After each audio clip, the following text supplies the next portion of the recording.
spare racial slur. Harry is back off to Botswana to meet up with TJ and Mike again. They had done some work on the David Attenborough series Planet Earth and a few other BBC films, and they were now shooting a film about elephants. Harry explains about the stresses upon the elephants and what's causing those problems, poaching and drought, etc. And he asked if he could help, and they said of course he could do. And they offered to hire him as a credited though unpaid cameraman. It appears that Mike and TJ thought that he was different, and he explained that whilst he'd always been a hard worker, he now was able to take direction and they never had to tell him anything twice. And he remarked on the fact in his own thoughts that he's despised photographers because they specialise in stealing your freedom, but now he's working as one. And he was filming veterinarians as they put tracking devices on the animals to help them understand the migration patterns. And Harry remarked that hitherto he hadn't had a particularly happy association with such devices. And one day one of the elephants had a tracking dart, but it only grazed the skin, and therefore they had to get after it, tearing through the thick bush, and he was somewhat taken aback by how quickly it was moving. And apparently Harry raced after it on foot without any shoes on, and he did so for some 8 kilometres.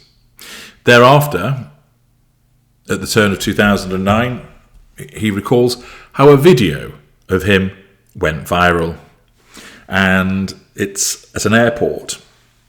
He's not entirely sure which one, and explains that he was giving a running commentary on everybody in the video, and then when he came to a fellow cadet and good friend, Ahmed Raza Khan, who was a Pakistani, he said, our little Paki friend.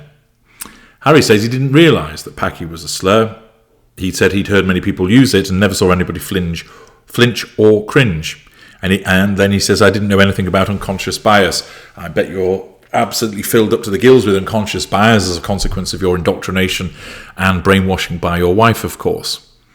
He explained that he was just 21, and he sent the footage to a fellow cadet, and then it was circulated, and then ultimately somebody sold it to the News of the World.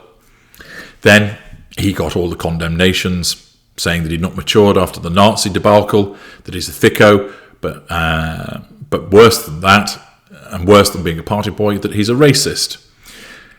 He was denounced by the Tory leader, and Ahmed's uncle condemned him to the BBC. Apparently an apology was issued on his behalf, and he wanted to issue one, but he was advised against it. And Harry rejected the suggestion that he ought not to do so, and did so directly. Ahmed confirmed he knew that Harry wasn't a racist, and he provided his forgiveness to Harry. Now, that's interesting, of course, because people have made quite a deal about this racial slur as demonstrative of a particular unpleasant side about Harry, and he gives his side of the story, where he was remarking about his friend who knew he wasn't being racist when using it. And of course there are some people that would argue, well, it's a contraction from Pakistani to Paki, and it's the context in which you use it. So if you were to say to somebody, you dirty Paki bastard, then that of course is a clear insult. Whereas if you refer to my Paki friend, and that person is your friend and they're not offended by it, then it's not being used as a racial slur. So one can see the point that Harry is making.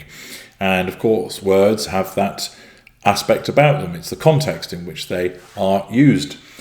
Some might argue, for instance, that if you say, well, somebody's a Brit, that's a contraction of British, and therefore Paki is just a contraction of Pakistani.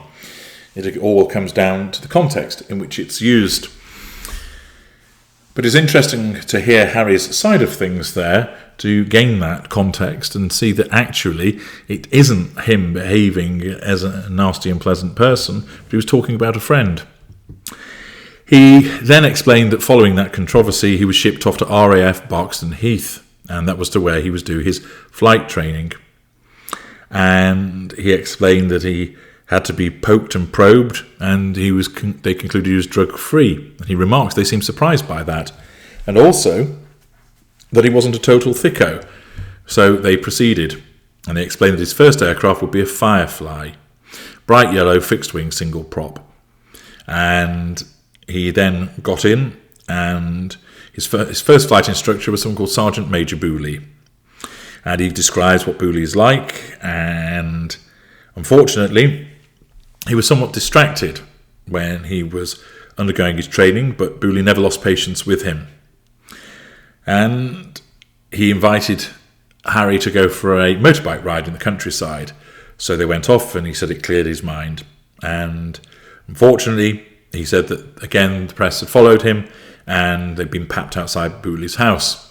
So the narrative so far of the book is Harry telling you where he is in life, going through the various things from his mother dying through to going away to Sandhurst, and then going to Iraq and going to Afghanistan, and then doing his flight training, intermittent trips to Africa in between. But woven through all of that, there are two main threads: his mother and his hatred of the press. He then talks more about the training that he goes through, and he explained how that went and what was going on with the controls, etc. And he was repeatedly being put into free fall, and then to bring the aircraft back under control thereafter. And eventually he went up solo, and he goes through what he was doing. So he's talking about all the various checks and mentally describing what was happening, and he managed to make the landing okay. And he was very pleased with the first solo flight that he'd done. Thereafter, he was then shipped off to RAF Shawbury, and then to learn that helicopters were far more complex than Fireflies. And slowly, he, under the eyes of two new instructors, Sergeant Majors Lazelle and Mitchell, he learned all of the controls. And he explained that flying actually wasn't so difficult. It's the hovering of the aircraft that's the hardest part. And he explains that it was difficult because the main reason was a phenomenon called hover monkeys.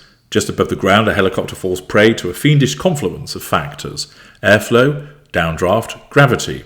Then he describes all the various movements and what you have to do to deal with all of those things. And he talks about how he got through all of that, and then he continued with his training and describes what went on with all of that and fighting the controls, and that he was rather pleased again with how he'd managed to do it. And he talks about the experience of some other student pilots and how they got on.